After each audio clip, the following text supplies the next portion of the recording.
All righty. Good afternoon, Citizens Advisory Committee. I'll just be announcing the names that I see on the list.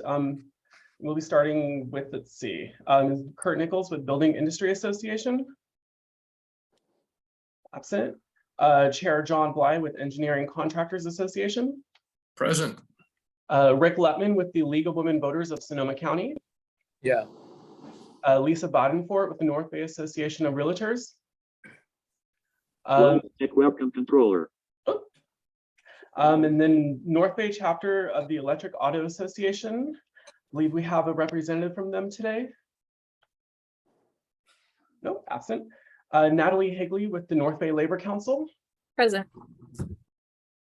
Let's see, North Bay Organizing Project. It's absent. Musa Abbasi, Vice Chair with the Santa Rosa Metro Chamber of Commerce. Here. Steve Bertelbaugh with the Sierra Club. Here. Oh, hey, hi, Steve. And then we have a new representative from the Sonoma County Farm Bureau. Didn't quite get the name. Robin Bartholow. Hey, welcome, Robin. Thank you. Dennis Harder with the Sonoma County Alliance. Present. Kathleen Cortez with the Sonoma County Area Agency on Aging. Eris Weaver with the Sonoma County Bicycle Coalition. Presente. Tom Conlin with the Sonoma County Conservation Coalition. I'm here. Michael Lavin with Sonoma County Taxpayer Association. Claudia Vesicho with Sonoma County Tourism. Jake McKenzie with Sonoma County Transportation and Land Use Coalition. Present. We have a new member with the Sonoma County Wine Growers. I'm here, Drew. Jen Richards for Carissa Cruz. Yeah, welcome, Jen. Thanks. See, Gina Erickson with the Transit Paratransit Coordinating Committee. Here. David Oster with the 1st District. Mark Soylent with the 2nd District. Hello. Tom Banning with the 3rd District. Hello. Brian Ling with the 4th District. I'm here. Thank you. And then Carmen Flores with the 5th District. Is absent. And Drew, I just got a message from Jerry Glazer, who is having some audio issues, but is called in on the meeting. Actually, I've gotten through finally. For some reason, it wouldn't bring the screen up. Oh, there you are. Yeah. Welcome, Jerry. Chair Bly, we have a quorum today. Hey, well, thank you all for participating today. Happy Monday to you all. And let's start off. We've got 2 sets of minutes and I'd like to take them one at a time. I know the package was extremely long, so I appreciate all of you that did your due diligence and read the meeting minutes. But if you can go and if we can get a motion to approve the April 25th meeting minutes in a second. I'll make that motion, John. Thank you. I'll second. Discussion, I did read them. I didn't see anything that jumped out at me for correction.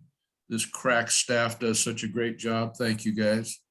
If anybody has any other corrections or comments, please jump in now. Otherwise, we'll call for the vote. All those in favor of accepting the minutes as written for April 25th, signify by raising your hand or saying aye. Aye. Aye. Tom Conlon on the phone. Aye. Thank you. Any noes? Any abstentions? Yes, Jake McKenzie abstains. I think that's appropriate for those that weren't here. That's right. And Jerry Glazer too. Okay. Thank you, guys. That motion carries. So we do have that bit of business taken care of. Let's go to the June 27th meeting minutes. Is there a motion to accept those meeting minutes? Move to approve. Second. Got a motion and a second. Again, I read those. I didn't see anything that jumped out at me. So if you were in attendance and we don't have you listed in attendance, maybe say something or any other changes. I don't see any hands up. So all those in favor of the minutes as written, signify with a thumbs up. or verbal? Unmute comment. Any opposition signify with a thumbs down or a nay? I'll abstain to that. There's one abstention. Any other abstentions? Jake McKenzie. Dennis Carter. Jerry Glazer. Present. Robin was Jen- abstaining as well. I don't know if you picked that up. So we got, And Jen Richards or Carissa Cruz, however you have me down for all three of them, please, since we're first time. Yeah. to- got you. Thank you, Jen. Okay, that motion carries with a few abstentions. Thank you, guys. We got that bit of business out of the way. We do, There's too much. sorry, what? I need. Also, Chair Bly. Yes, Drew. We had skipped over item 2, public comment by accident. Oh, you Just are wanted to correct. Bring that attention back up just quickly in case there was. Okay, public comment. let's do that. Then we'll go back onto the August 29th minute meeting notes. Is there any public comment today? Jerry, is your hand up for voting? Glazer? Or do you have a public comment? I think it was an old hand. I think it's I an old. think, I'm gonna I think that's an old hand up. I'm gonna go ahead and lower it. Oh, there it went. Okay. Sorry about that. I Any have other? Yeah, here's somebody. a question. When are we meeting in October? Do we know? The last Monday of the month. That That would is, be, what was the 30th or something? Yeah, 31st.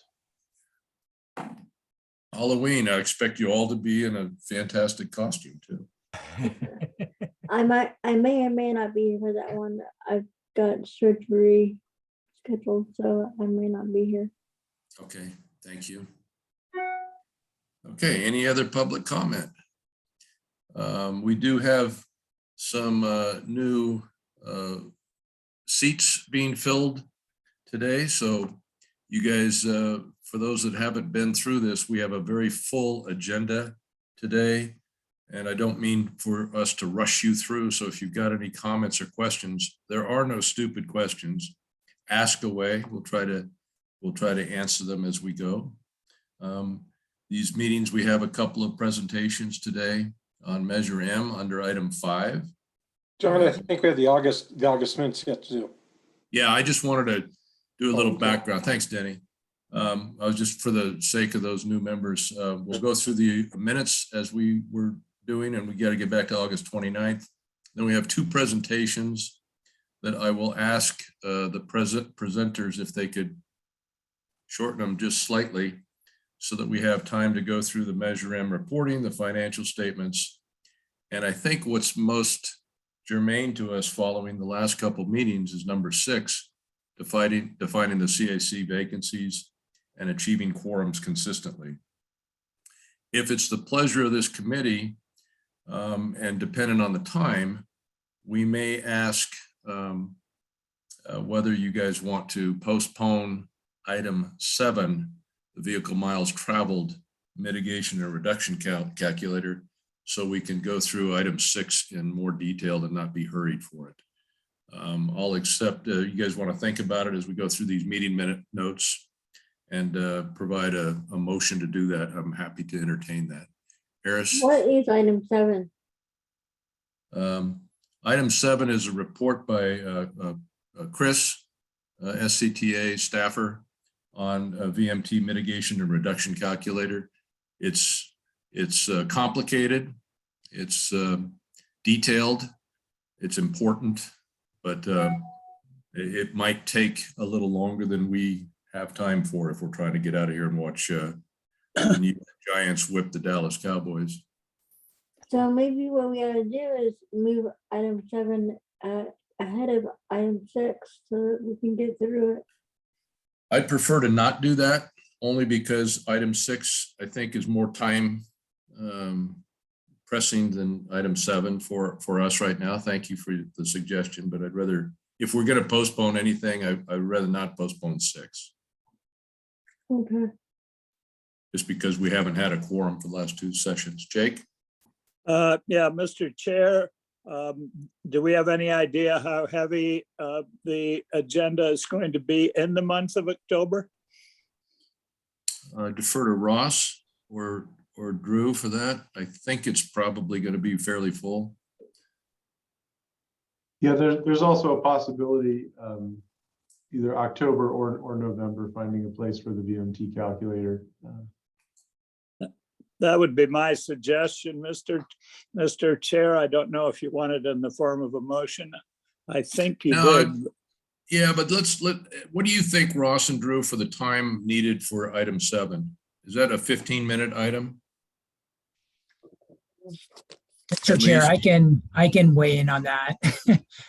It's probably about 15 to 20 minutes of presentation and then 5 to 10 minutes of comments, depending on how many questions the committee may have. I would say it's not time sensitive, and I gave a similar presentation to the SCTA board, and that's been recorded. So if anyone really needs to dig into that, this week, there is a recording of that presentation available.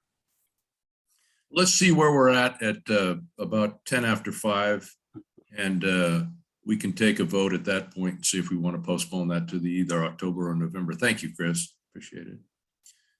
Okay, so with that, let's go ahead and look at the August 29th Committee of the Whole, the meeting notes for August 29th, if we could.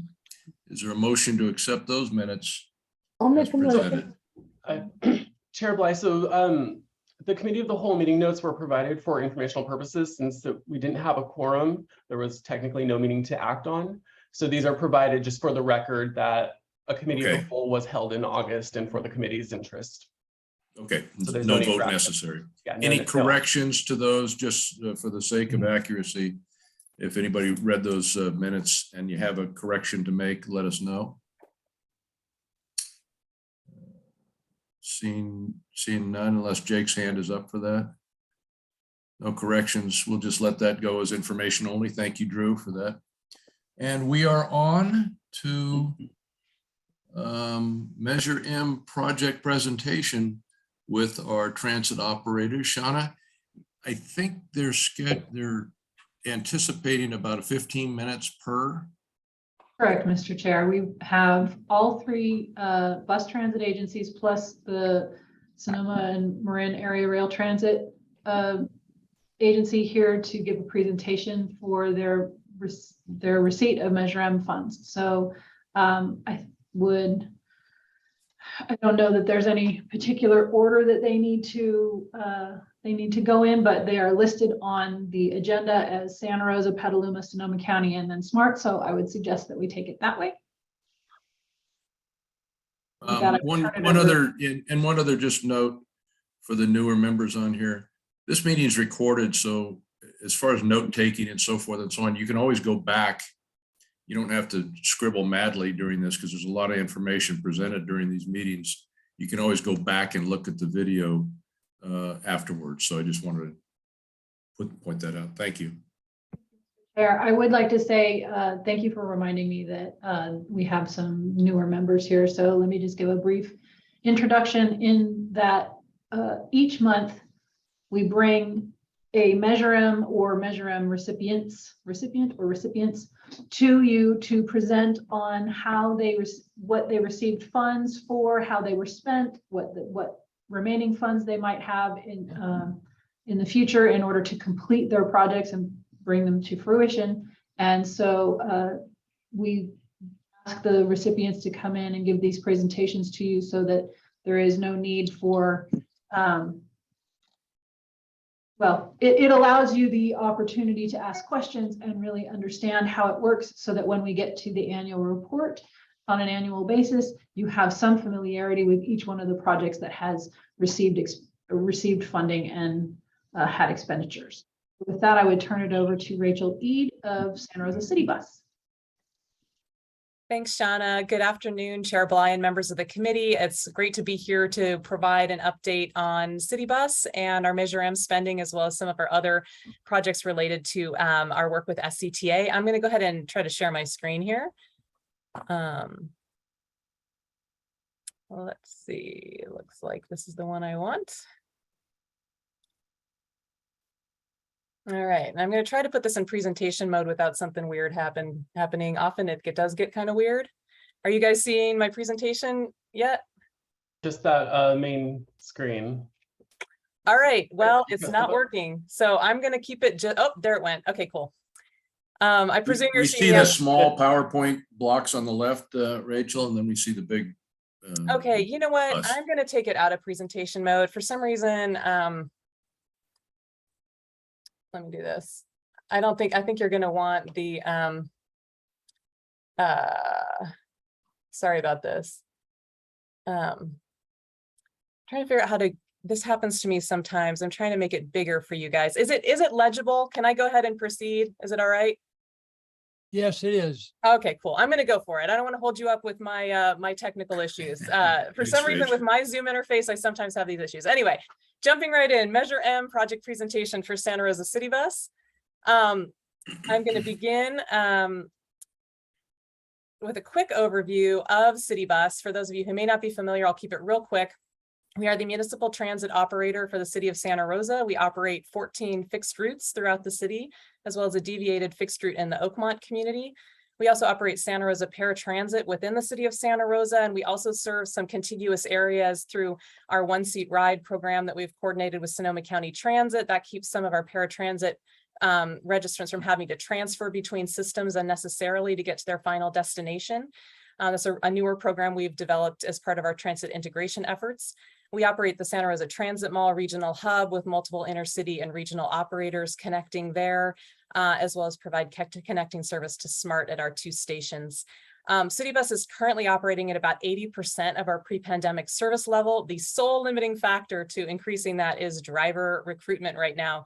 We're having a staffing issue like many other transit operators and many other sectors of our economy. It's been slow going, staffing back up post-pandemic. And so it's something we're putting a lot of effort into, but right now that's inhibiting our ability to further restore service.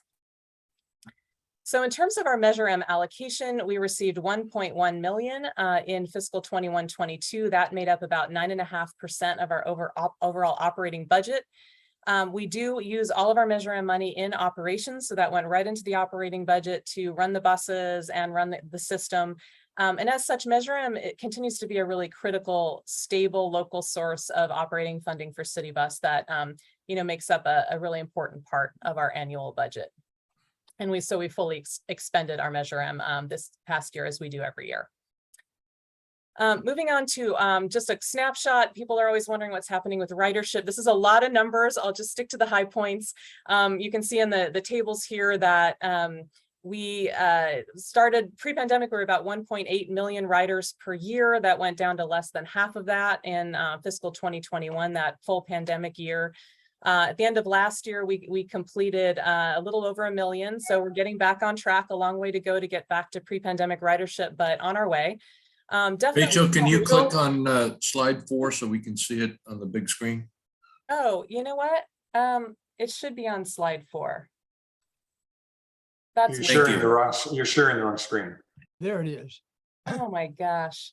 Well, you guys, usually I'm not so inept at this stuff. It's kind of embarrassing after 2.5 years of pandemic to not be able to manage your Zoom presentation. But I have this new computer and the interface isn't always what I think. So here was my Measure M slide you guys didn't get to see with our lovely employee pointing out our Measure M sticker. So there we go. I'll share on the screen now. So this is our snapshot of ridership. Just wanted to note in 2021, the Omicron surge, the other surges really impacted our ridership recovery. So we're hoping, as we're hopefully a little bit more post-pandemic now, that we'll see that more continual, stable upward trend in ridership. Very similar pattern on paratransit, so I won't spend too much more time on that.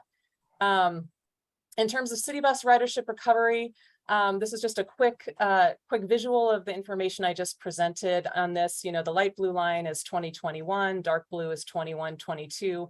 Seeing another jump up at the beginning here of fiscal 22-23 with an upward trend that we're hoping will continue. And we've reached our highest leap in ridership in quite a while, back over 100,000 riders a month in August. which is great because that's only a partial school month. So, we're looking forward to hopefully seeing that continue throughout the rest of the school year. One thing I wanted to highlight, youth ridership is driving a lot of our ridership recovery. And I wanted to touch on our You Are Free program because we are implementing it with support from the Transportation Fund for Clean Air awarded through SCTA. We launched that program in July 2021. It provides fare free access to CityBus for all TK to 12th grade youth. It's been extremely successful. We've seen very significant increases in youth ridership, and I'll share a chart in a minute. We did a survey at the end of last school year and found that there were many youth who hadn't ever ridden transit in the past are now riding. We also had majorities of students answer in the affirmative that the program has improved their school attendance and it's reduced their family car trips. Both things we were interested to see, and it seems like the program has been successful in both those areas. We will be going back to our city council next month to further extend the program for another 6 months, and we're hoping to secure a permanent source of funding at this point because it's been such a boon for our community as well as our system. And just to give a sense of those ridership trends in a chart form, on this chart, the gray line is pre-pandemic youth ridership. So before our ridership plummeted during the pandemic, that's where we were with youth ridership. So the dark blue line is the first year of the program, 21-22. You'll see we started out in July lower than the pre-pandemic youth ridership, not surprisingly, but by month 3 of the program, we were already exceeding pre-pandemic ridership, and it's only gone up from there.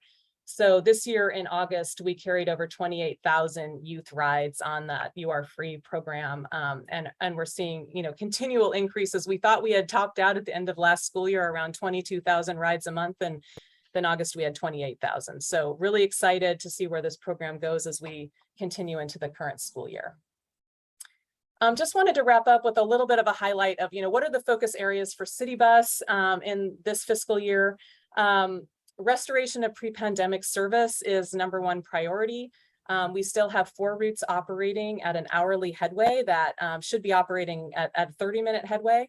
And so that's a focus area. Staffing is a limiting factor. As I mentioned, we're doing a lot of work to diversify our recruitment strategies. We're very shortly going to be implementing a significant increase in the starting wage for bus operator trainees. We're hoping that will give us some traction in the recruitment arena.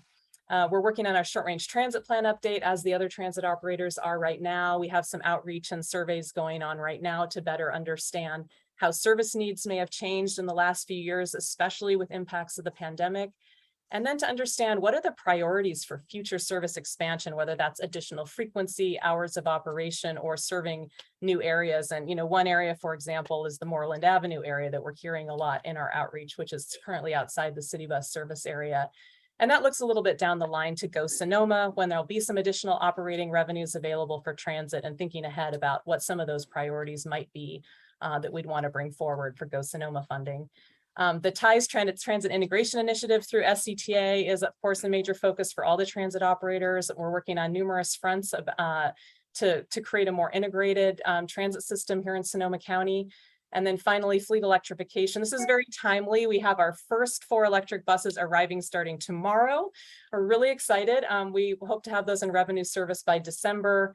We'll be ordering 5 more electric buses this fall for delivery next year.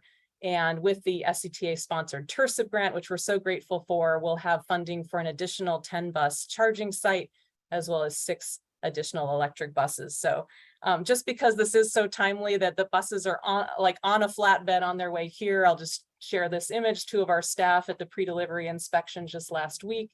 These buses will have some branding for their electric propulsion system, as well as the use of Sonoma Clean Power Evergreen program, that they're all locally powered by local renewable energy. And this is a kind of a mid-construction shot of our current phase 1 charging infrastructure for our first 9 electric buses. This is now complete and being energized this week. And last thing I'll just share is, with all of these steps we've taken, as well as the TIRSIP grant award that SCTA staff did so much great work on, we expect to have half of our fleet electrified by the end of 2026. So it remains a major focus area for CityBus. And with that, keeping it short, I will wrap up. And I'm not sure if questions are going to be taken after all the presentations, but I'm happy to answer any questions when appropriate, Chair Bly.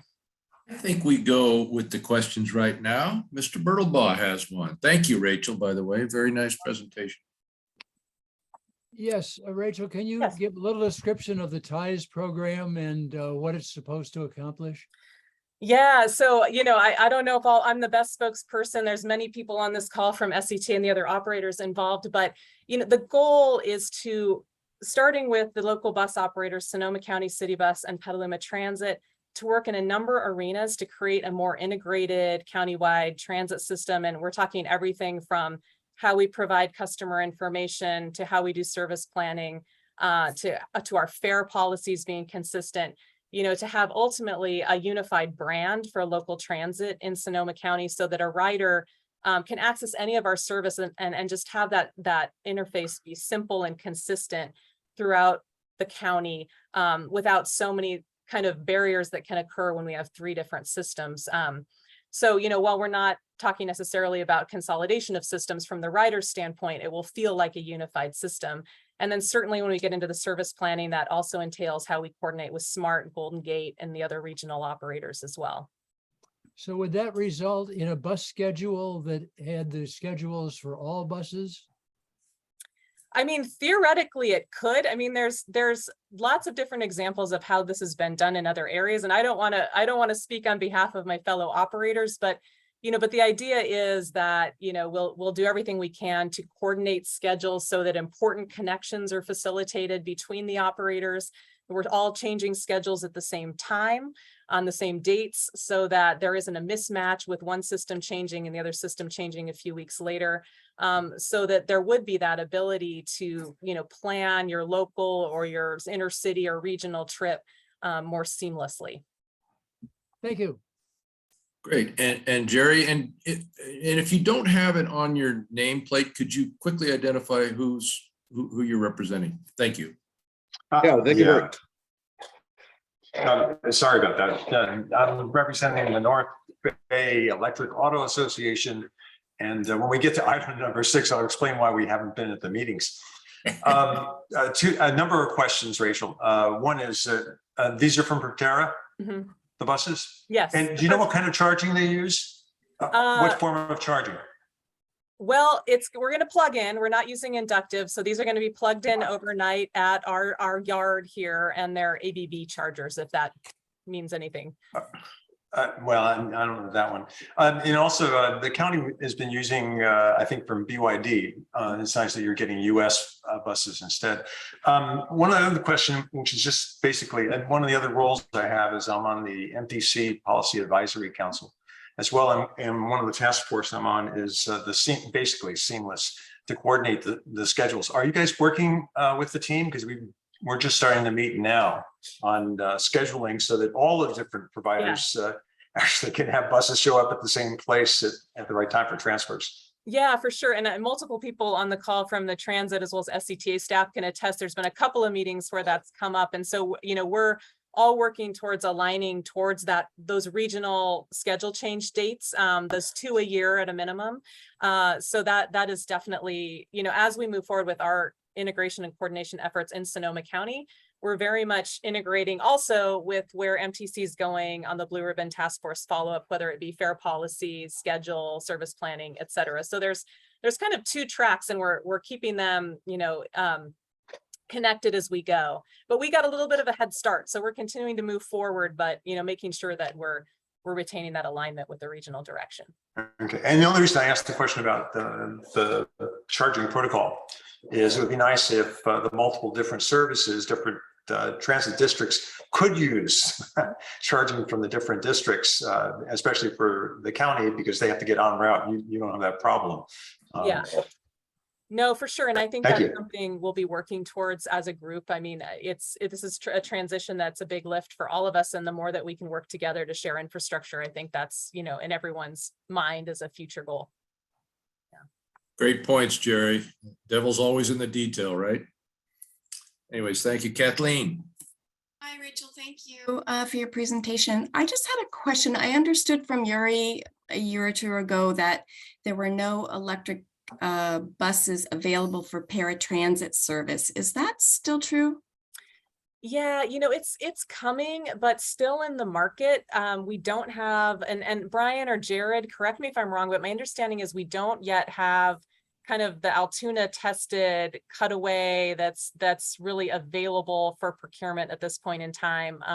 Unless something has happened in the last few months that wasn't on my radar, but I'm going to defer to my colleagues to see if they have more up-to-date information. Hi, everyone. Jared Hall, Transit Manager. Yeah, I agree, Rachel. It's kind of a caveat of, in order to use federal funds, you have to have a vehicle that goes through that Altoona testing process. I haven't heard of any paratransit cutaway vehicles that have yet passed that process. Although from what I understand, I think they're getting relatively close to. And there's a statewide joint procurement that's going on right now, of which they're eliciting bids from electric cutaway manufacturers. And the results are due back on that in a month or two. So hopefully within the next several months, we'll start hearing about a few vehicles that are available that meet those criteria.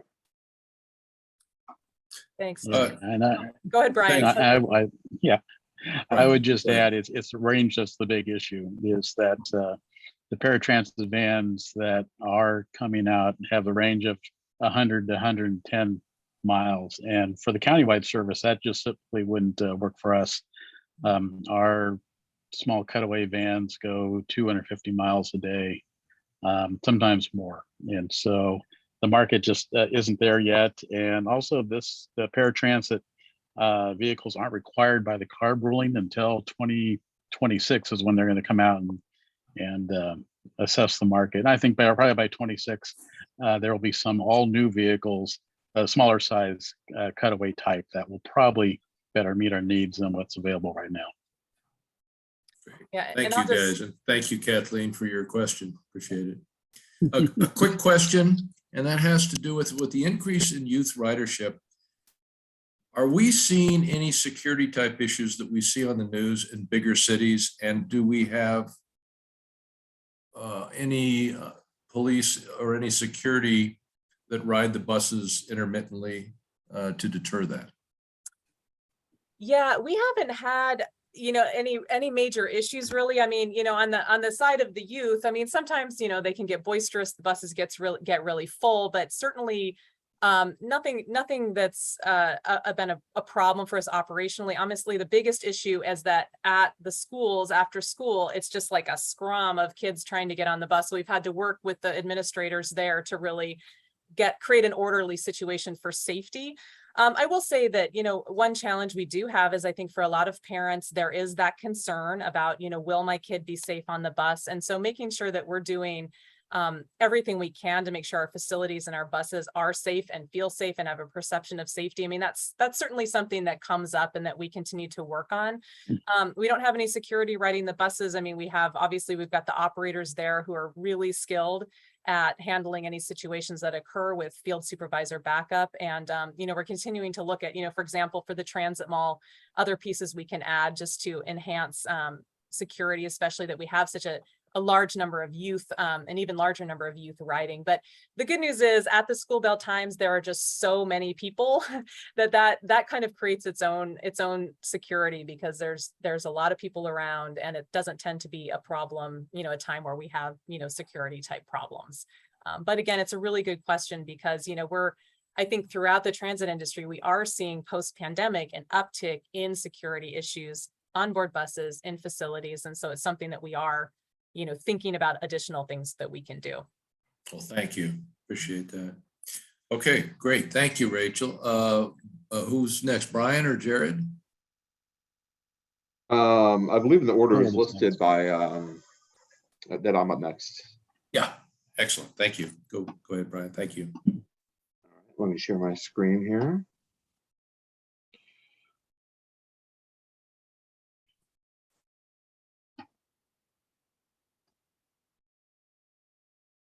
Can you see my screen? Yes. Excellent, thank you. Thanks again for welcoming us. I again am Jared Hall, Transit Manager with Petaluma Transit. And so for Petaluma Transit, we operate fully within the city of Petaluma boundaries, 12 square miles. We have both the fixed route bus system that you have here with 6 regular routes. We currently have 3 school tripper routes that provide trip service dedicated to the school bus schedule.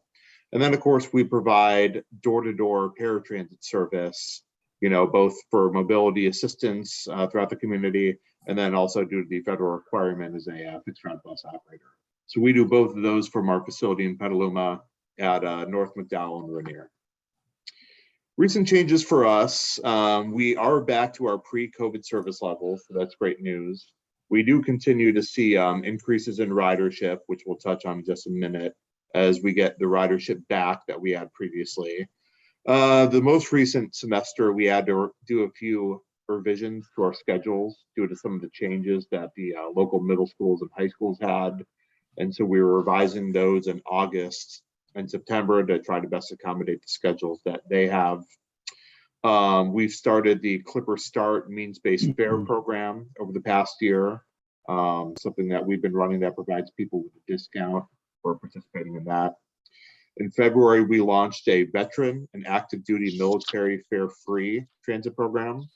And so that puts us in line with the veteran program that Sonoma County and Santa Rosa CityBus were already running. So on all those systems, if you're a veteran throughout the county, you can now ride any of those systems free of charge, which is great news. We did a kickoff project for our facility electrification. We're looking to purchase our first wave of electric buses by the end of the year.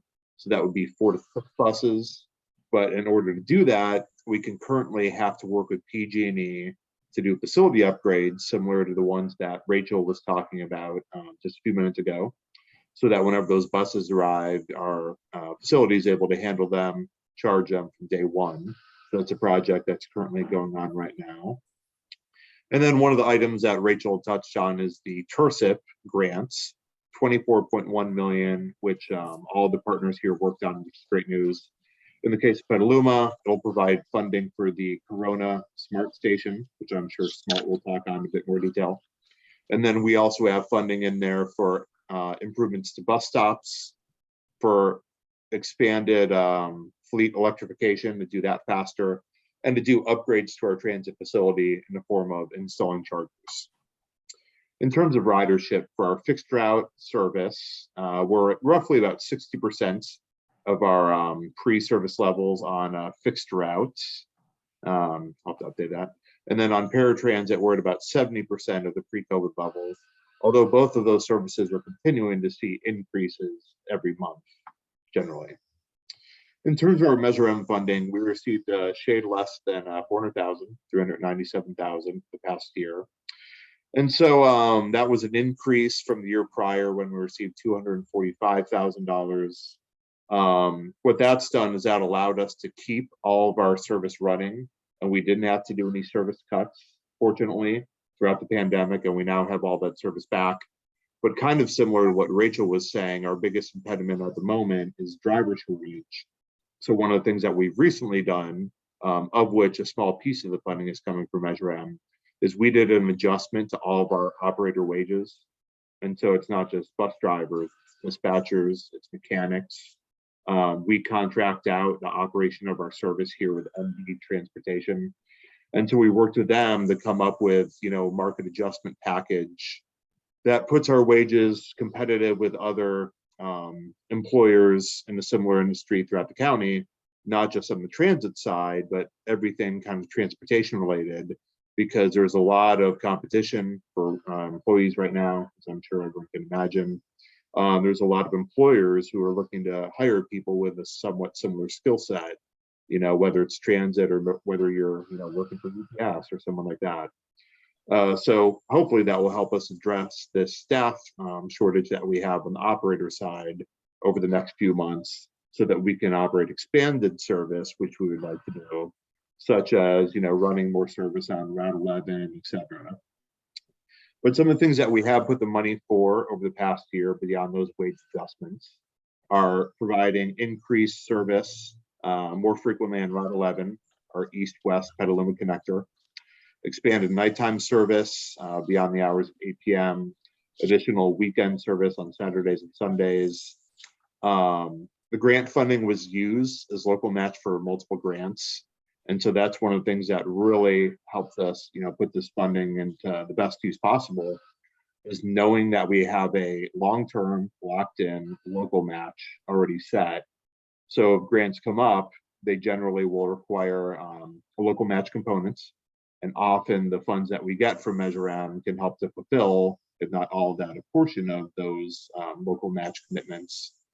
And so that's really huge to help us know going into those grant applications we put together that we already have that local match component lined up to help leverage that as much as possible.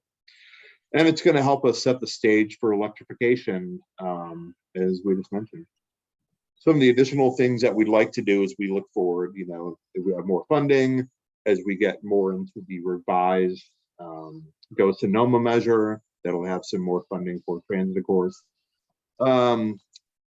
Improve service on Washington and other major corridors, like North McDowell, are priorities. Additional school tripper service. We'd like to improve frequencies on some of our routes that are only running every 60 minutes right now, to allow them to run every 30 minutes. We've heard from riders that they would like to have service running later on weekdays, possibly even weekends. We'd like to have additional connectivity, whether that's to new areas that we're serving, throughout the community, areas that we would like to provide additional service beyond what we have right now, or things like new service types altogether, like microtransit, shuttles, things like that. And of course, it's important that this is a funding gap until the revised Go Sonoma measure takes over starting in 25, I believe. So with that, I'm happy to take any questions. Excellent presentation. Thank you very much, Jared. You alluded to this. Does each group compete for the same driver employees? I mean, obviously, geographically, if you live in Petaluma, you'd prefer to drive in Petaluma, but are you guys, all three areas, offering the same kind of packages, or is one group poaching from another? I'm speaking from a contractor's point of view. That's what we do. Well, sure. I mean, and I'm curious to get the input from Brian or Rachel. I mean, we're obviously looking at the same applicant pool, and it's not as big a pool as we would like, throughout just our county and the overall region. Cost of living is going up in Sonoma County. More and more people are living further and further away, which means they have to commute in further to work for us. As much as possible, we try to work together on these things, like when we're, adjusting our wages. I know we were discussing them with Santa Rosa, for example, to see where they're at, to see where other nearby operators are at, to try to get in the same kind of area. So we're generally, taking a similar approach wage-wise to all the different operators in the area. As much as possible, we want to expand that pool working together. So we're getting new people who aren't transit drivers in, and not just kind of taking drivers from one another and reshuffling the deck chairs. Right. Thank you. And I don't see any other hands up. So you did such a great presentation. Nobody's got any questions for you. Thank you, Jared. Thanks, everyone. And Brian, I didn't mean to try to jump you before, but tell us what the county's up to. All right. Let's see here. Share my screen.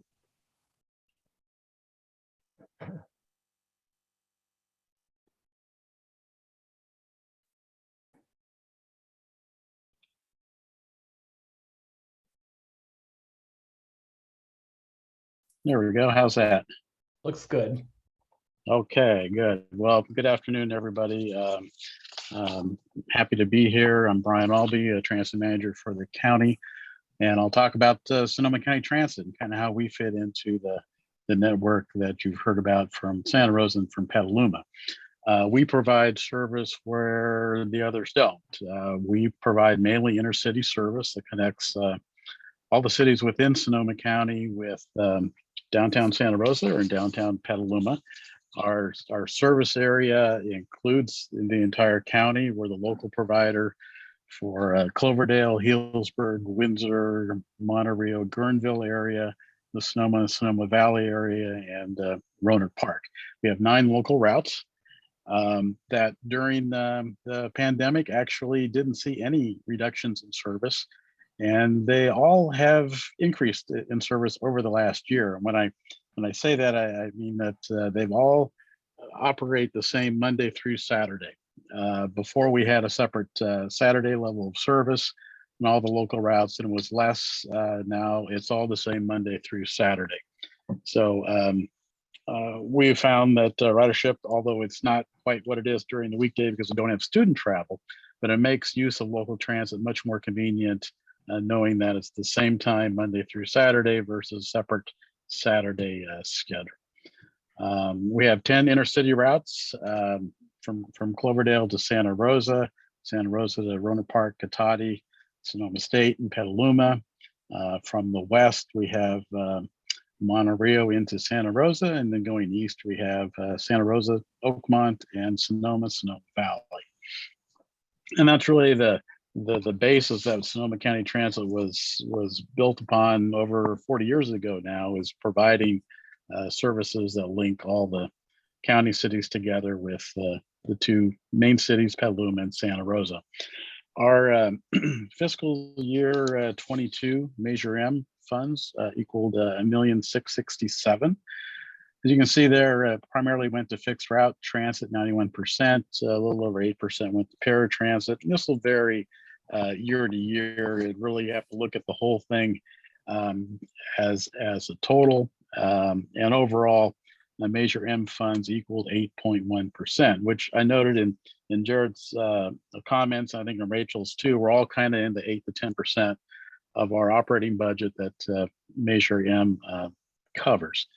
These are very important funds in that it helped us during the pandemic and still helps us as we come out of the pandemic. And without reducing service more, it creates a vital operations funding that really is going to be much more important in 3 more years when the Measure DD funds come into play and the transit sections double. Our ridership fiscal year 19, before the pandemic, you can see there we were much higher than we were in 20. 21 was our low year. 22, we're coming back, and 23, we come back as well. And really, we're not expecting to be out of the pandemic, or at least to kind of our pre-pandemic level of ridership until 24, 25.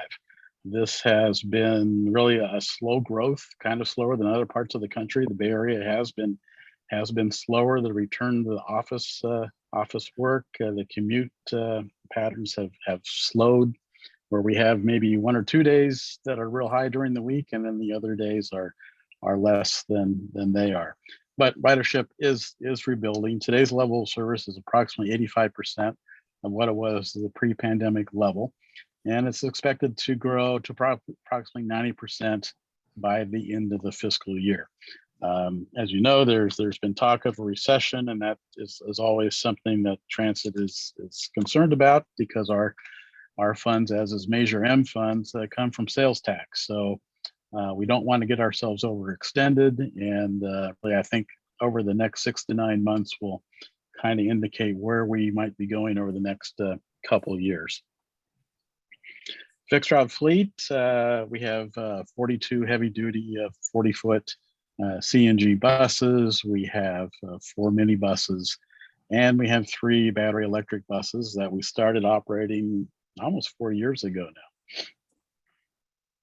now. As the others mentioned, we're expanding our electric fleet as well. I mentioned the 3 30-foot all-electric buses are currently in service. We have 3 30-foot buses that will be delivered by the end of the calendar year, 3 35-foot coaches that will be delivered by the end of this fiscal year. And then we're expecting to order 10, not 15. I was a little optimistic. 10 40-foot coaches in January 23 for delivery in July of 24.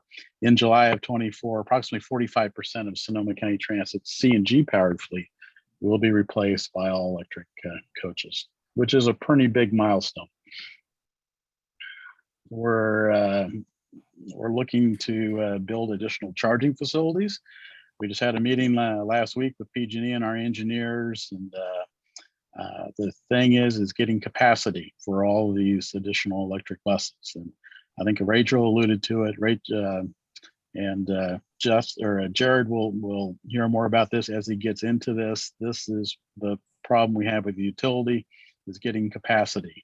And so we're looking to build a 19 space facility here by next March or April. So we are on a pretty short timeline, because 3 of the buses that will be here next by the end of next fiscal year will be DC charged, and they will need the facilities the new chargers will provide. We have 10 buses which will be Proterras, which they will be also DC charging, and they will be here in July of 2015. We are also ordering the charging equipment, and hopefully we'll have that all installed before the buses get here as well. We just did a major upgrade to our real-time transit information system, the Next Bus system. This is something we've had for a number of years, but changes in technology required a major upgrade. And so we're just coming out of that now. It's all back online, and hopefully working better than it had in the past. We have taken delivery recently of 10 new stop signs that are being installed kind of in various places throughout the county where we have high level of usage or transfer locations. We are ordering 10 more that will be here probably by the end of the year.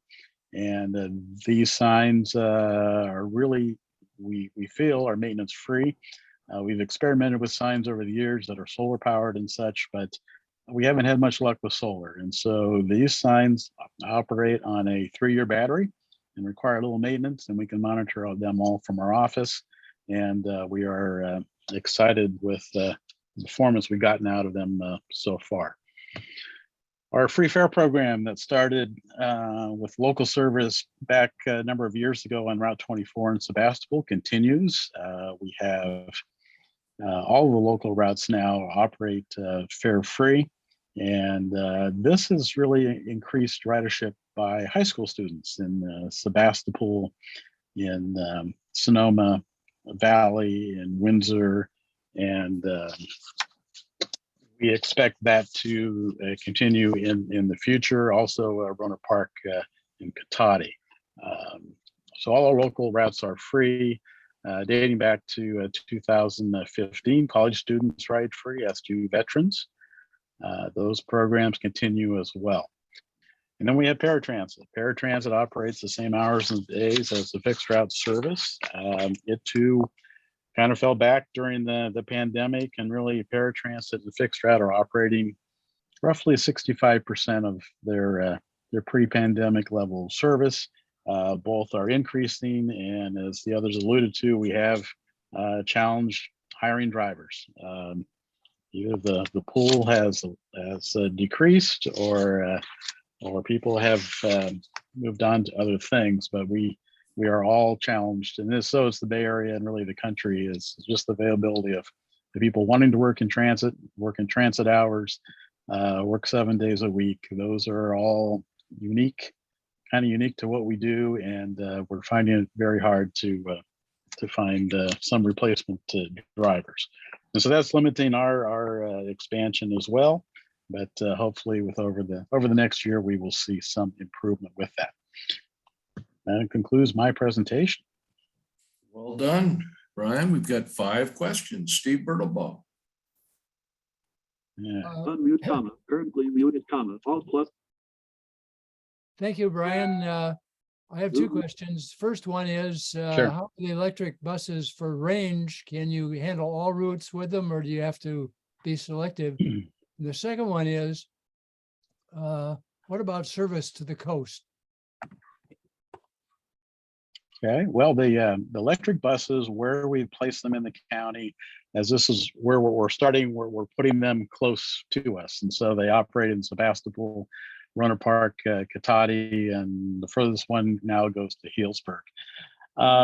With the additional ones, they'll go on other routes that travel between downtown Santa Rosa and the airport, And then there'll be a second or third bus in Rohnert Park and Cotati. The 10 Proterra buses that we expect in July of 2024, those we've maxed out the battery capabilities, and we expect those to have a range of 300 to 320 miles. And so they can then branch out to go to Santa Rosa to Cloverdale, Santa Rosa to Petaluma. And I think the north-south corridor is where we'll start. And then as we continue with the 40-foot buses, then we'll venture into the east-west service. But we think with the longer range Proterra buses, we may not have to do in-route charging, which was our original plan several years ago. Service to the coast, the county provides a subsidy to Mendocino Transit Authority, which operates Route 95 from the coast into Santa Rosa 7 days a week. We used to operate Route 29 as a Sonoma County Transit route on weekends during the summer months. And during the pandemic, that was one of the routes that has been suspended. It may come back next summer. It may not come back till the summer of 24. It really depends on demand, but also resources in terms of drivers. You mentioned that Thank you you. only, Could we go Dennis Harder next, please? okay. If you have a question, go ahead and please raise your hand because we've got 5 people in line. Thank you. Thank you. Hey, Brian, this is a little refresher course for me. It has to do with routes and routes, whatever. And it has to do with the last mile, SMART, and the airport. So at one point in time, I thought there was a route that was going through Fulton, Mark West, the business park, and it was a 30-minute headway that was stopping at the SMART station there that was supposed to be able to pick up the riders, meet them, and then take them to the airport. And I now heard SMART's presentation saying that they're starting their own micro transit to go from their station there to get it to the airport. So can you address some of that? Sure. Well, we operate Route 62 on weekdays that operates between downtown Santa Rosa and serves the airport, business park, the airport, SMART station, serves the airport, and the route terminates at the Windsor Depot. On, I think, our last schedule changes, we do print the SMART schedule on our schedule, and not every trip matches up, but a good majority of them do. So if you are going to the airport, there is a Sonoma County Transit option. I think what SMART is looking for is just to know what the cost is of doing something beyond what we're doing now, and I'll leave further comment to that to SMART. Satisfied, Denny? Jake, you're up next. Well, number one, Jake. it's good to be part of this august group. I appreciate being able to participate yet again in transportation matters. And it's very gratifying to hear transit operators talking about seamless transit and work that was started back when I was on MTC. So I was pleased to hear that. My question is, by the end of 2024, what percentage of buses operating in Sonoma County will be electric? I think 45% in terms of the county system.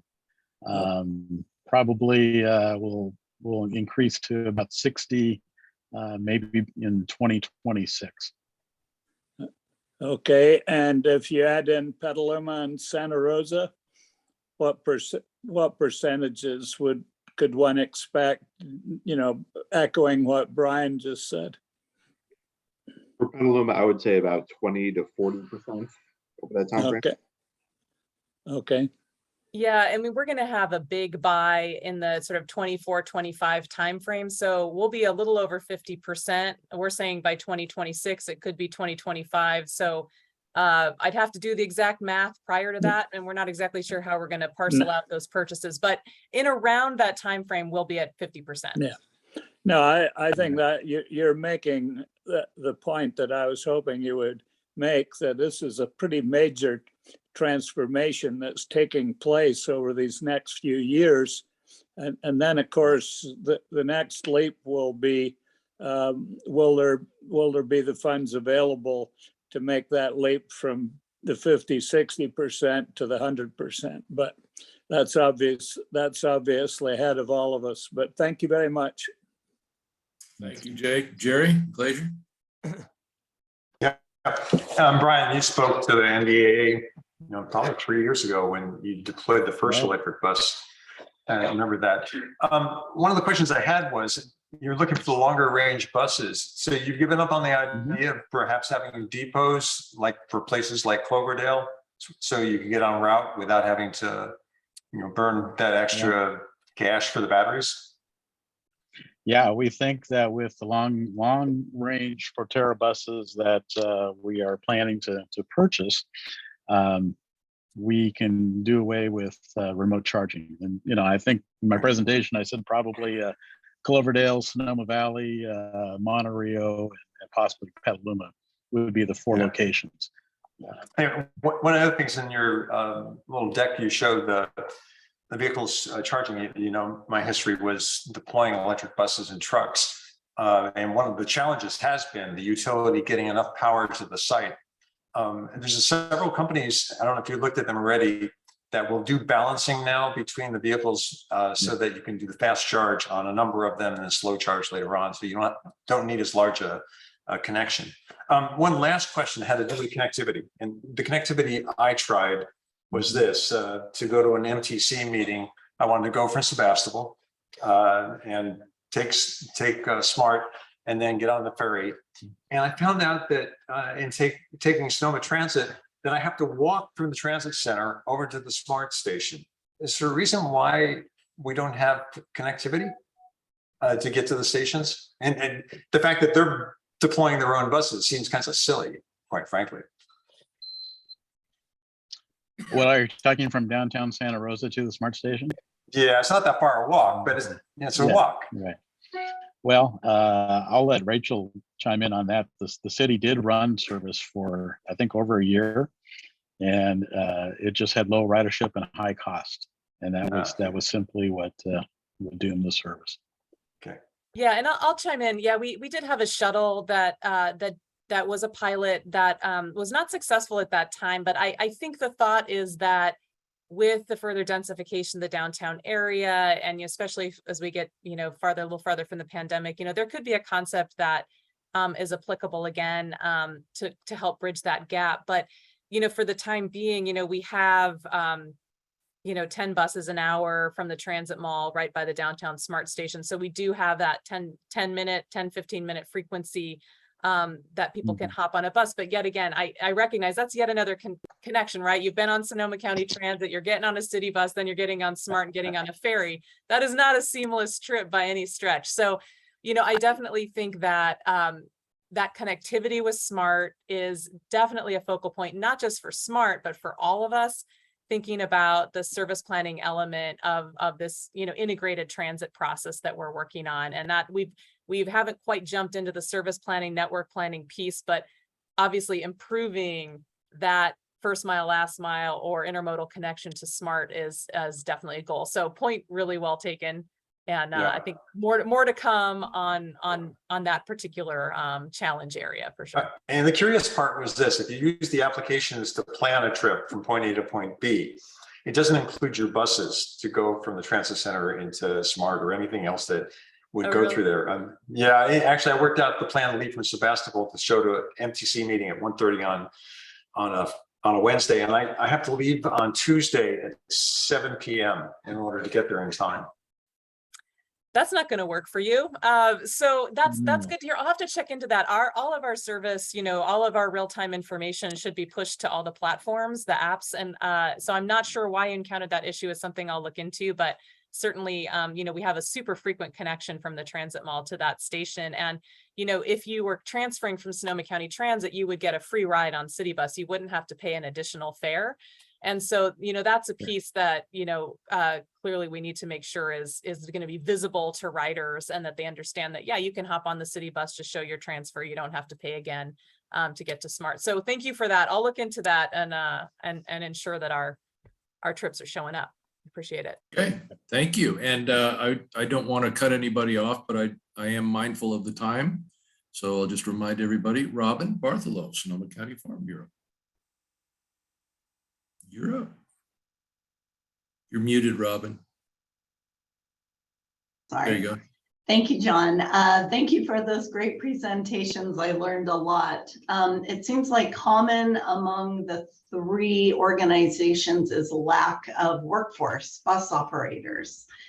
And I'm wondering if you guys are aware of the operator pre-apprenticeship program being run by Adult Education, the Sonoma County Adult Education Consortium. It's fairly new. It's in partnership with Golden Gate Transit, but it might be something that could be in partnership with more than just Golden Gate Transit. So I just was wondering if you knew about it, and if not, maybe you could reach out. Yes. Yeah, and I'll just comment for CityBus. They did approach us about being part of that, and I think they're getting up and running. We haven't quite made that connection, but yeah, there's been a presentation to all of us about that, and I think it's a great idea. It's a really great idea. So I think we all stand to benefit from that type of approach. Great, thank you, Robin. Rick? Thank you, John. I'm Rick Lutman. I'm the appointee for the League of Women Voters. I have a question for all three presenters today. As I'm out and about in the county, I see an awful lot of times that there's a great big bus driving around with very few people on it. And every time I see that, it occurs to me that wouldn't it be more efficient, both in terms of purchase price and operating costs, to have smaller buses? Perhaps not all of them, but I don't see any small buses. So have any of these agencies looked into getting buses whose size would be more compatible with the demand that there seems to exist for them? Well, I'll start out that we have 30-foot buses, which is 10 feet shorter than our largest buses, and they operate in Sonoma and Cloverdale and Windsor and many of the smaller communities that we operate in. The 3 electric buses, they are all 30-foot buses. The 3 additional buses we have between now and the end of the year, those are our small buses, and the next ones are our 35-foot.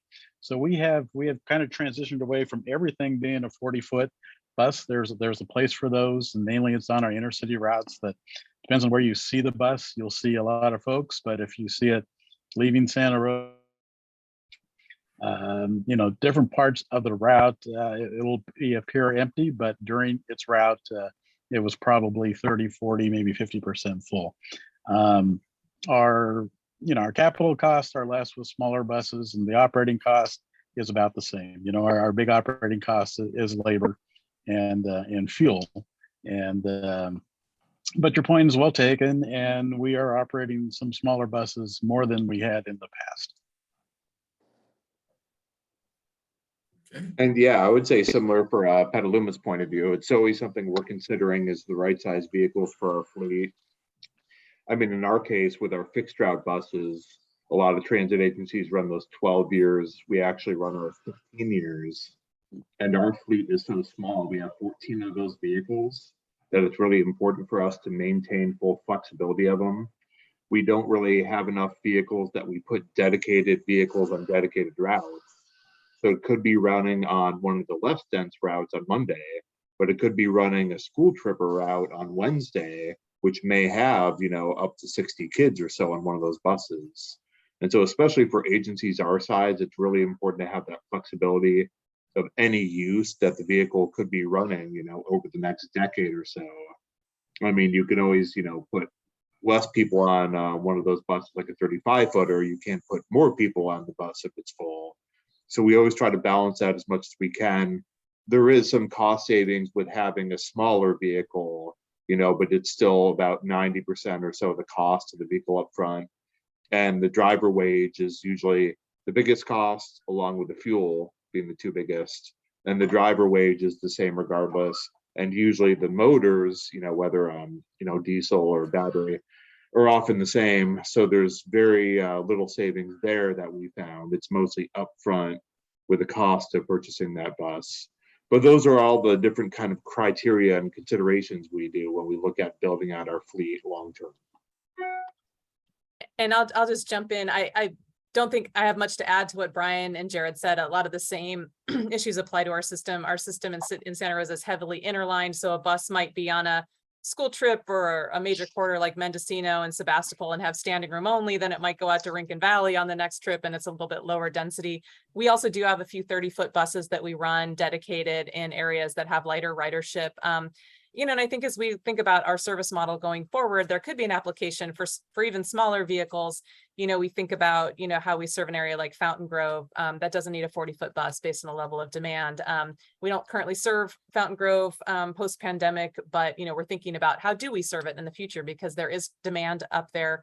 And it might be an even smaller vehicle that would make the most sense. So that's a thought process we're in. But in terms of having the bulk of our fleet be 40-foot buses, it is really because you do have those trips all through the day where we really do need that capacity on those specific corridors or trips. Thank you all for your comments. Thank you. And Gina, did you have a question?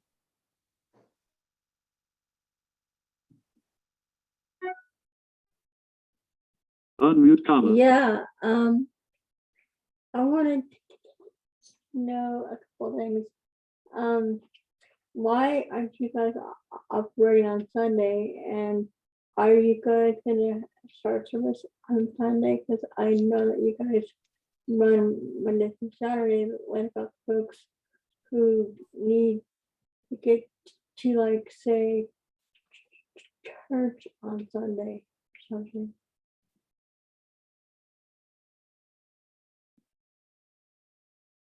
Well, for the You mentioned that you guys operate Monday through Saturday. What about Sunday? Well, I'll chime in for the county that all of our intercity routes operate 7 days a week, and it's the local routes that don't operate on Sunday. And they never have. And this is something that, as we go forward in the next few years and ridership increases and we see demand for more weekend service, particularly on the local service, then possibly we can make some changes there. But it's a couple of years out. Probably a function of not finding enough drivers either, right? Well, that's true too, yes. So I guess you just folks that need to go somewhere on Sunday, I guess they gotta find other ways of getting where they need to go, or I mean, there's things that people do, like going to church on Sundays.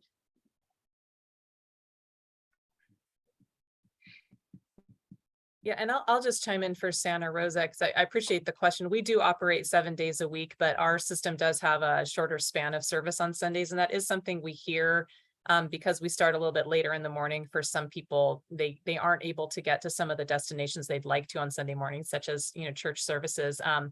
So one thing we are looking at in our short range transit plan process is, what level of priority is there around, increasing the schedule, the hours of operation on Sundays to match Saturday, which would address that issue. So, that's something we're definitely looking at that we've heard from riders before. So while we do have service, we don't have it starting quite early enough for people or going late enough at night. So that's definitely something we're looking at as well. Yeah, because I've heard comments from folks who do ride on weekends, and they're really disappointed that they don't have access on weekends or full access on weekends. Thank you, Gina. Thank you guys to the presenters. We appreciate a lot of information, a lot of involvement by this advisory group, always engaged. And we really appreciate your patience in answering our questions. All three of you did a great job. And Shauna, any closing remarks for your speakers? Actually, Mr. Chair, we have Smart here as well. Oh, and they there's are ready another. to There's four. Okay. Present. Well- So Heather is here. And so I'm she sorry, will- I didn't mean to cut you off, Heather. If we could do one bit of business, because it's obvious to me, we are not going to get to item 7 on our agenda. So unless somebody has a strong disagreement, we're going to be postponing item 7 on our agenda to a future meeting. Otherwise, we'll be here quite late.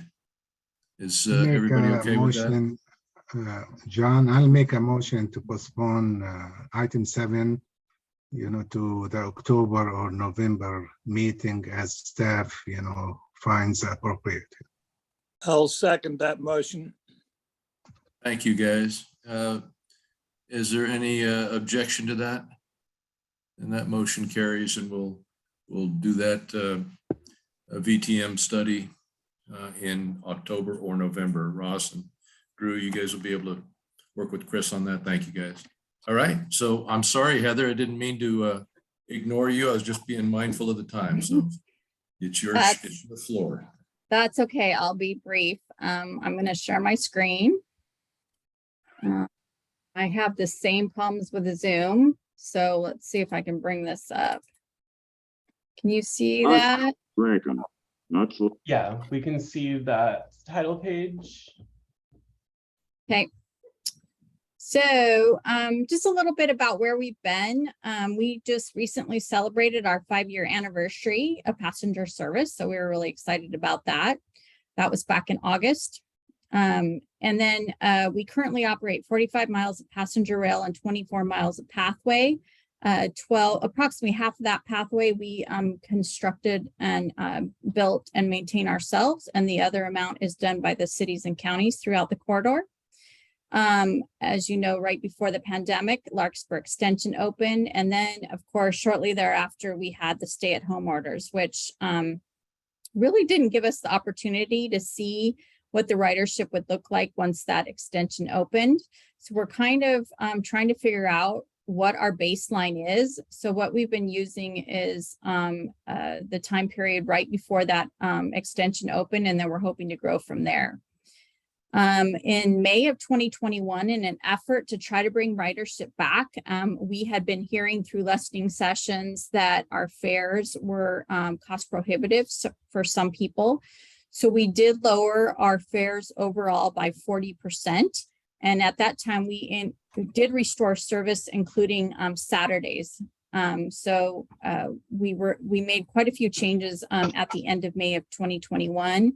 And then in March of 2022, we assumed freight operations, which has been a new experience for us and has had its challenges, but it is also pretty exciting adventure for us to move forward and hopefully be able to get additional trucks off the highway. Measure M for us has fueled success. Particularly, we received $1 million for environmental design. That was fully drawn down in November of 2021. And it was used to fund the design environmental work on the Smart Pathway and Great Redwood Trail. These are the segments that have already opened: the Roner Park Cotati, Santa Rosa Hearn to Bellevue, and Petaluma Payran to South Point projects. And then we're under final design for segments between Petaluma and Windsor. Those are funded with Measure Q, all of that design. And then construction for approximately 6 miles is funded. Measure M was used partially for that design. And those projects are Petaluma Lakeville to Payran, Santa Rosa and Roner Park, which is Bellevue to Golf Course, and then Petaluma and Pengrove, South Point to Main Street. So as you can see, we have quite a bit of pathway upcoming here shortly. Now, I'm going to talk about the Petaluma infill station that we're doing. We have combined that work with these pathways that are asterisked in green, and it will also include the McDowell crossing in the railroad right away. So we have quite a large project plan here coming forward in the near future, and I'll talk about that in a second. We have additional construction pending for 9 miles of pathway, and those are outlined here. So as you can see, we will have all of the gaps and funded between all the way down south from Larkspur all the way up to the Sonoma County Airport will be funded and ready for construction within the next year or so. And then the Windsor work is included in our Windsor extension project, which is currently on hold right now, pending funding. So we're making a tremendous amount of headway on the pathway segments. Regarding the Petaluma North Station, several people mentioned the $24.1 million of TIRCP funds that were received that have been used for bus electrification. Well, out of that pot, we received $10.1 million for the Petaluma North Station. So that money will be combined, let's say, with money from the city of Petaluma, money from SMART, and also you'll be hearing about in the near future, we'll be asking for Measure M funding to support this project also. And so I think that's coming forward in the next couple of months to you before the end of the year, hopefully for a decision. So with that, we're hoping to get funds allocated from the SCTA as well as the CTC on the portion that's coming through the TIRCP. Quarter 2, and this is our calendar year. So shortly in fiscal year 2023, we'll be doing the design and contracting process. And then we hope to award about this time next year, the construction contract for that station. And then in the same quarter, construction estimated to begin with us being able to complete it about a year from this December-ish timeframe. So that's a pretty aggressive schedule. And again, this project will combine the Sonoma County pathway projects that I mentioned previously, as well as work right there at McDowell Crossing, the railroad crossing that we have that crosses the road, and that pathway work. So with that, I'll be glad to take any questions. I know I did that really, really fast, but I wanted to make it up for some time. Much appreciated. Rick has a question first. Yeah, thank you, John, and thank you, Heather, for your presentation. Again, I'm Rick Lutman for the League of Women Voters. There was a comment earlier in the meeting about the connection between the Airport Road Smart Terminal and the Sonoma County Airport. Can you say some more about that? What is the status of connection right now, and what are the plans for the future, including a timetable for people to be able to get between SMART and the airport? Sure. I'm sorry. I meant to follow up on that question previously. So as was mentioned, there is some fixed route service that goes past our station and also to the airport. But what we'd like to look at is an on-demand service that gives people flexibility to not only get to the airport, but any other businesses that might be in the area that they may need to frequent from our train station. So we have an RFP request for proposal out on the street now to look at what options might be out there. And what an on-demand service does is basically you can, using technology, can notify the provider that you are going to be arriving at this particular time at the station and you need to go to the airport, or you need to go to a particular business. And then that provider will pick you up there at the station. If there's anybody else on board that wants to go to, they can get on. And then through technology, it determines the best and most efficient route to get people that are in the vehicle to their destination as quickly as possible. And then it's also available back to the station. So it is a more common technology now. I'm not sure it's been used in this area. I know in my former job, we used it and it was quite successful in various applications. It's not meant for every situation, but in this particular case, we think this might be a good use of it. We're looking at doing a 3-year pilot program, and then hoping that it's successful, we might be able to Another area we've looked at is the Larkspur to Ferry connection.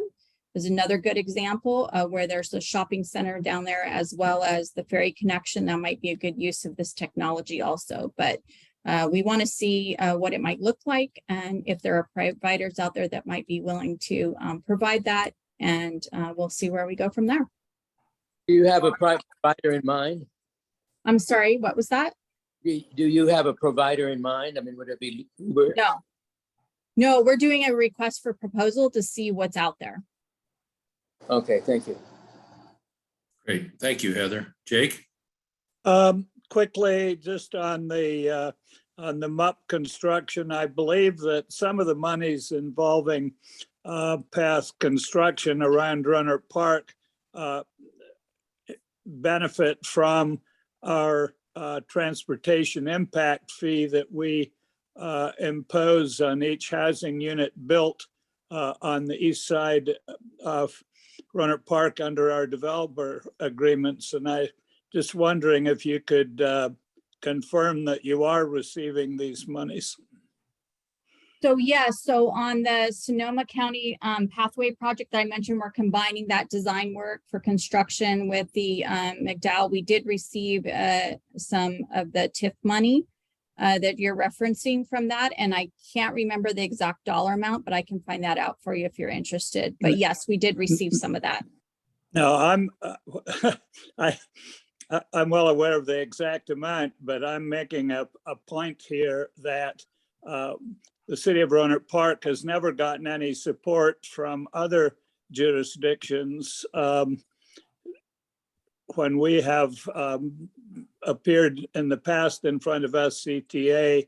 Other jurisdictions have not come forward with similar transportation impact fees on housing unit construction in their jurisdictions. We're particularly referring to Petaluma Hill Road, the Pengrove traffic situation. And so I'm just making a point here that, in fact, well over $1 million has been collected by Roanoke Park, and at the moment is being used to help out with the MUP construction. Unfortunately, at the moment, it's not being used to mitigate some of the transportation impacts, but I'm taking off my transportation and land use coalition hat and putting on my Roanoke Park hat. Thanks. Baby. Way to toot the horn, Jake. Hey, I'm always good at that. All right, Shauna, I'm handing it back to you. Chair. I thank you to all of our presenters. I really appreciate your time and your patience hanging in there. It has been a long meeting. I did receive an email from Joanne Parker, who reminded me that SMART has a new interactive map for the MUP on their website, and I have asked that Drew will send that out to the CAC later after the meeting. So just so you all know, that's coming your way. The next item on the agenda is the Measure M annual reporting letter status report. I'll try to make this brief. Each year, all of the recipients of Measure M are required to submit an annual reporting letter telling us how they spent the funds that they received. We use this information to develop the annual report, the Measure M annual report. We bring you also a status update because in the past we have had some difficulty getting all of the reporting in on time. I am happy to report that this year all letters were submitted on a timely basis. I received everything on time, and 7 of the 10 jurisdictions that received the LSR funding are banking some or all of their funds, and the transit agencies all spent their entire amounts. And I will have far more information for you when we get to the annual report itself. That concludes the report, Mr. Chair. Way to get all that stuff in on time, Shauna. Way to whip them into shape. Appreciate it. Thank you, guys. All right. So at this point, I'm going to take chair privilege if I could.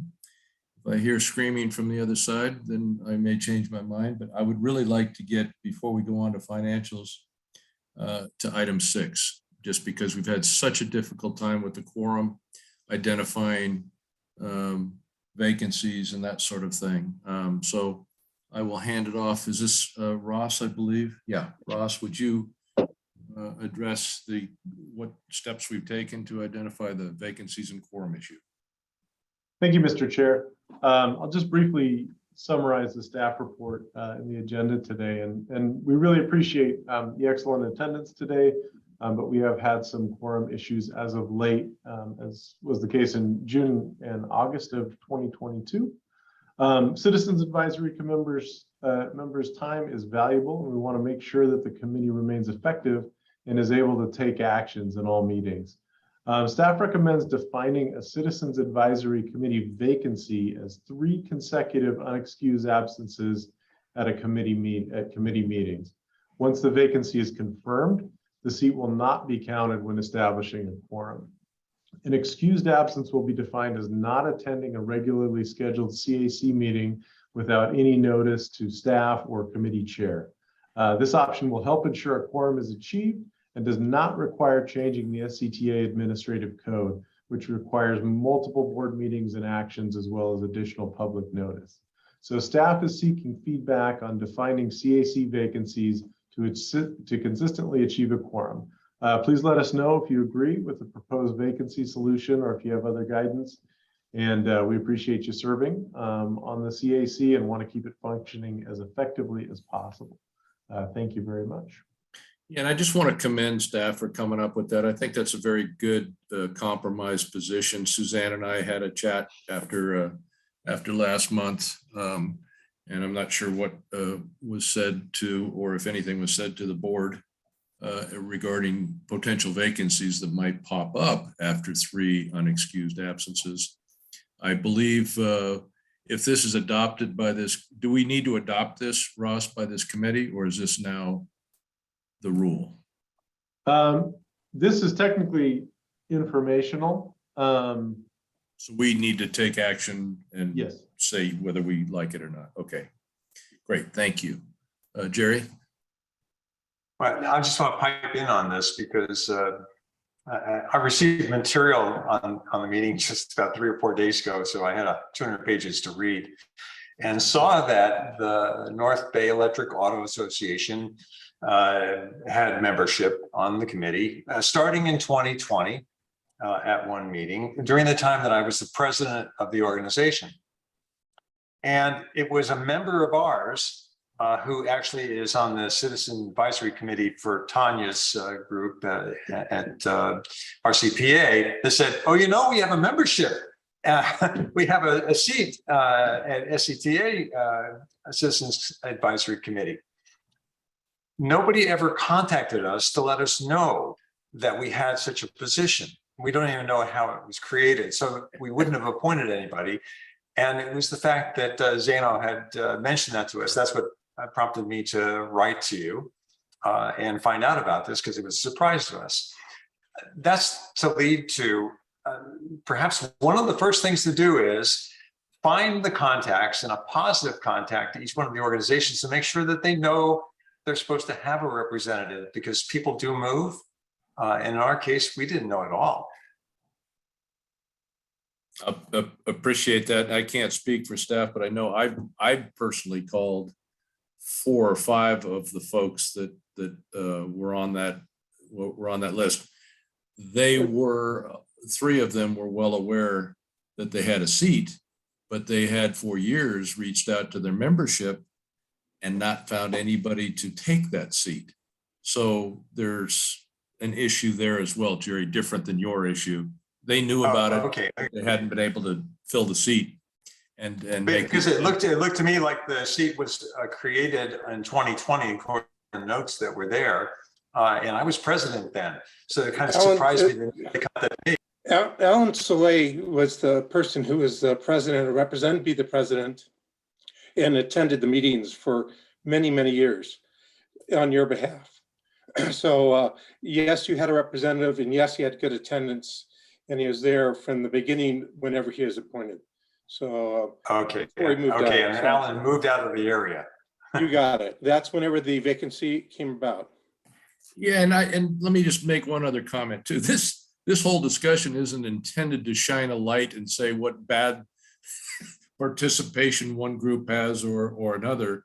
It's simply to make sure that we have a working group that can do the business that we have assigned to us. And that's what happened the last John, couple of meetings. The only thing I'm suggesting is that one of the first steps is to reach out to each organization and get a positive contact from somebody saying, I'm in the organization, I'll let the organization know, and our representative is. Because clearly, certainly something like the NBAA, it changes. And for any organization, I think it changes as well. Excellent suggestion. Thank you. Rick? I wonder if Ross could go over again for clarification, what is the difference between an excused and an unexcused absence? Absolutely. So what we are proposing is essentially that an unexcused absence is going to be defined as not attending a meeting without any notice to staff or committee chair. So you mean if you're not there, but you called the chair and said so, it doesn't matter why you're not there? Yeah. Okay. Basically, that's what we're proposing, but we're open to any feedback on that. Well, it's simpler.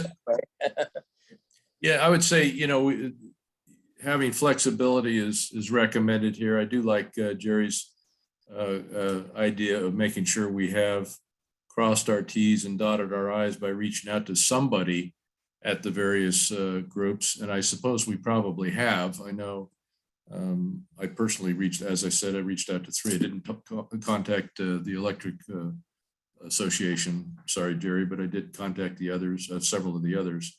They're well aware. They've got a seat. And like I said, it's just a matter of everybody's busy and finding time to fill that seat. Denny, any other comments? You're our historical perspective on all this. No, and again, at one point in time, all these people had actual people that actually showed up at these meetings, for certain purposes, but then left lack of interest because of their item that got them to the meeting has been satisfied or moved on. So again, Jerry's comment was well taken, and I think that once you contact the organization, let them know they have a seat. If they don't want to participate, then they're vacant, then we don't take them and don't count them. I think it's well done. Thank you. Ross, can we make sure that we do that between now and the next meeting? Appreciate it. Thank you. And Kathleen had a comment. I agree with the proposal, and I'm glad to see it, being that I'm one of the newest as well. But I just wonder if there anything being done to, it looks like these all came about in 1991. If Sonoma County's just changed so much since then, if there's any action or thought about expanding the membership or changing the membership to be more inclusive of some of the populations that are not represented, like the low income, the non-housed, the Latinx groups I don't see that they're represented. And from the admin code that I read, it said that this committee, the purpose is to ensure that all citizens of Sonoma County are represented in the decisions. And I don't see that from the committees that I'm on at SCTA. I believe the most recent update was made in 2020, adding organizations. So there has been some update since that initial founding of the committee, but that point certainly well taken. I would think, Kathleen, you brought this up several times. I would think if you have a specific group that you would like to be considered, why don't you go ahead and submit it to staff, and it'll get due consideration.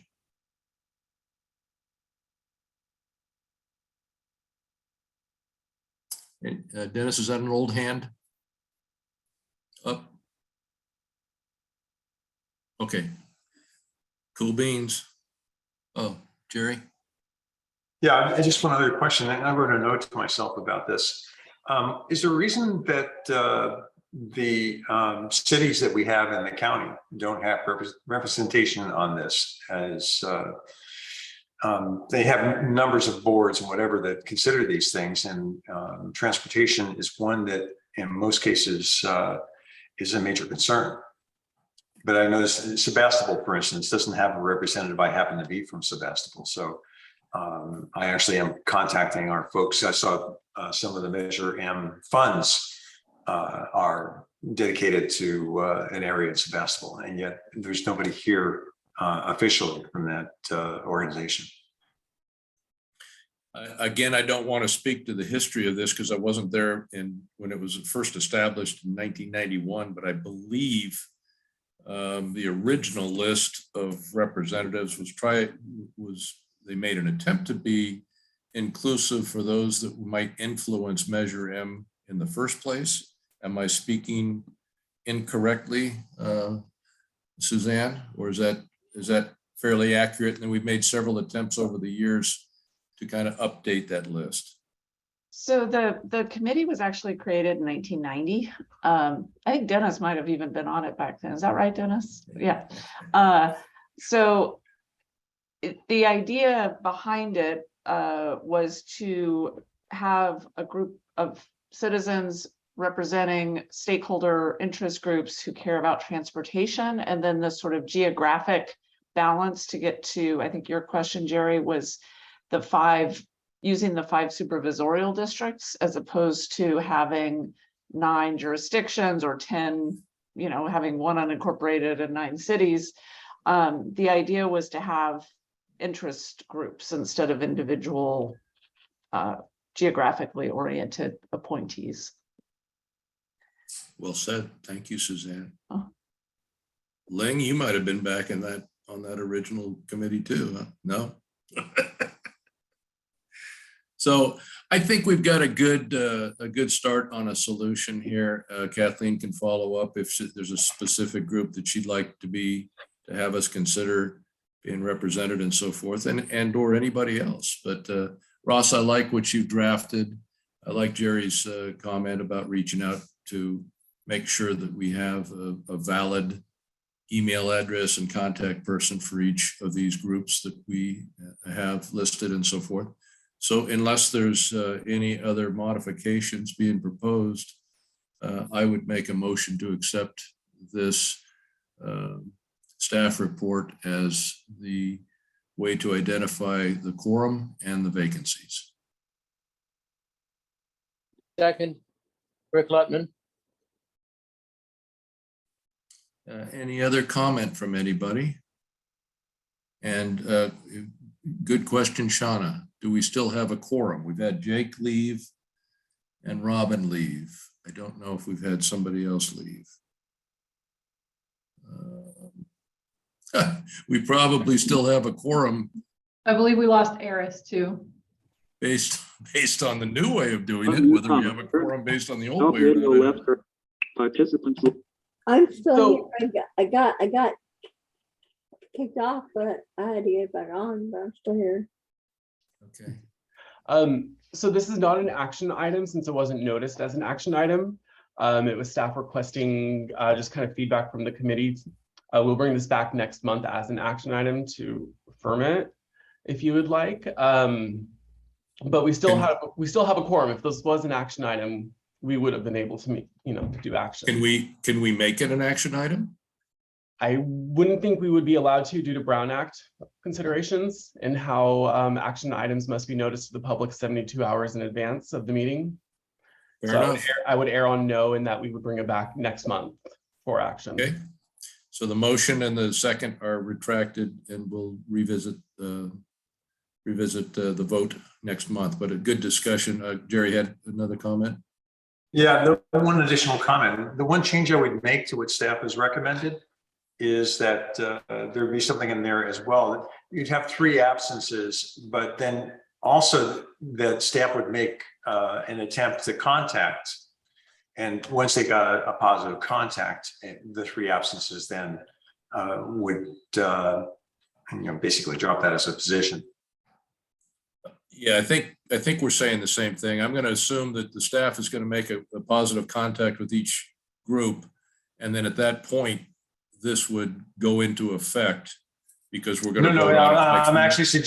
I'm suggesting something else as part of the process. That is, the 3 contacts would be part of that. The 3 absences is part of the definition as well. But the 3 absences and there was an attempt to contact and there's no response.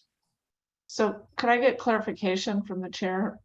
Can you explain what the attempt to contact, because we do communicate every time there's a meeting. So what's the? Yeah, what's the means? This is Jerry's idea. Let me explain this, Suzanne. Basically, if you sent the message out and email, for instance, I had people sending me emails, and for some reason Google decided to send them all to junk.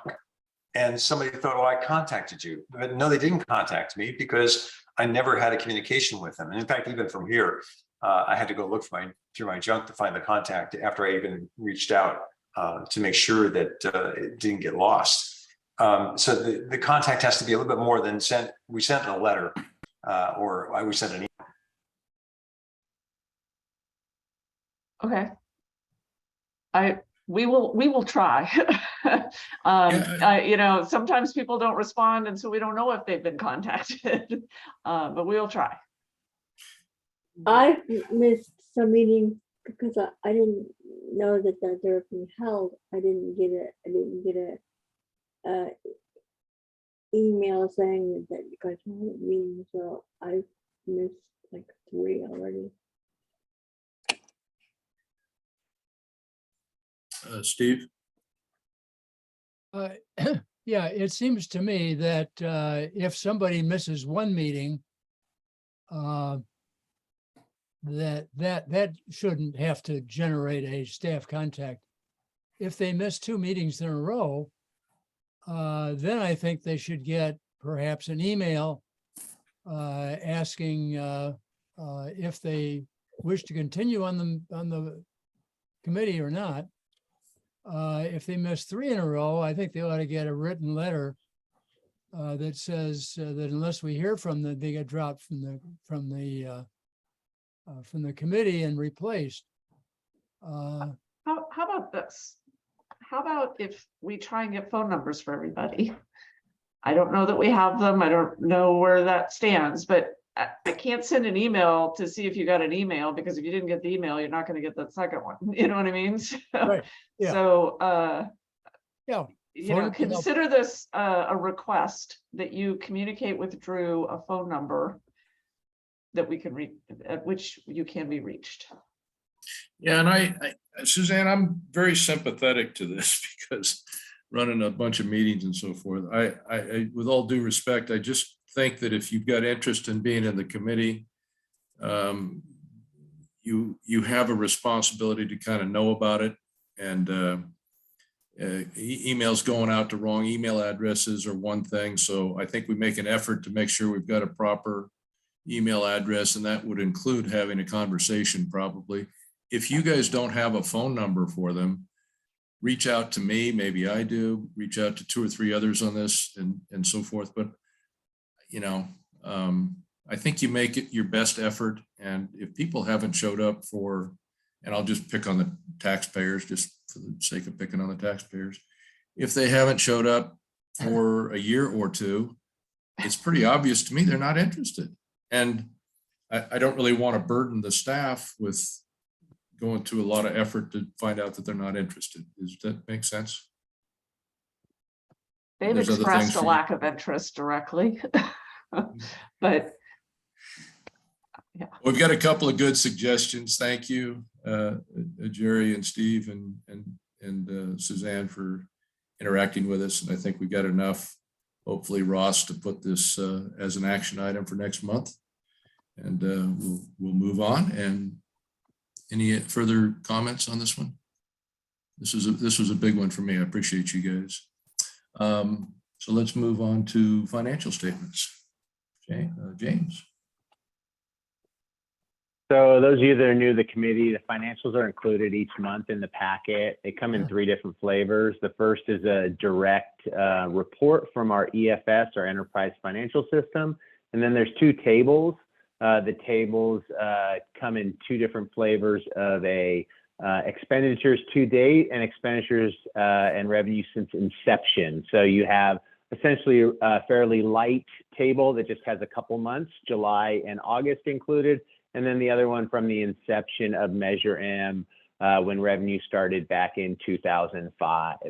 I will typically just go through and point out any recent activity, quarterly payments, large project payments, things that have been going on with revenue.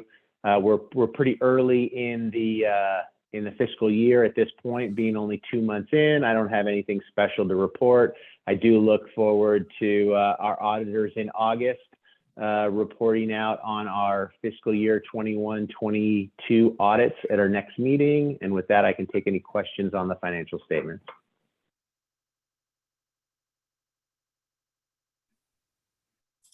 Seeing none. And is this, again, this is informational item, or is this an action item, James? Information only. Okay. Thank you. Moving on. I think we're done. Did I miss anything other than the draft agenda for the board of directors? Nope, just announcements. I have the draft SCTA board agenda up to preview to the committee, if that is of an interest. Where is it?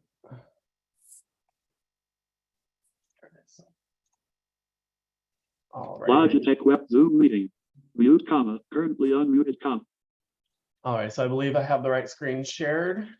Should be showing consent calendar, just briefly describe the items of the meeting notes, allowing teleconference and meetings. We have a budget adjustment, update to the Fair Political Practice Code, a resolution of commendation for Phoebe Golden, task order for Highway 101 corridor tree planting feasibility study. Let's see, etc. And then on the regular calendar, let's see, there was the update on the pending development database, future transit ad hoc report out, funding for climate ad hoc report out, and then budgets, and then update on state bill statuses. Still in the draft form, but for your interest. Thank you. Looks like they've got a busy upcoming meeting as well. Zoom meeting. I want to thank everybody for sticking it out for an extra half hour. We knew this was going to be a jam-packed deal, but thank you guys for all your participation. Thanks to all the new member seats. You guys add a lot to this committee, and the old veterans that are here. Thank you guys for participating again. Appreciate you all. We'll see you guys next month. Thank you. Thank you. Bye-bye.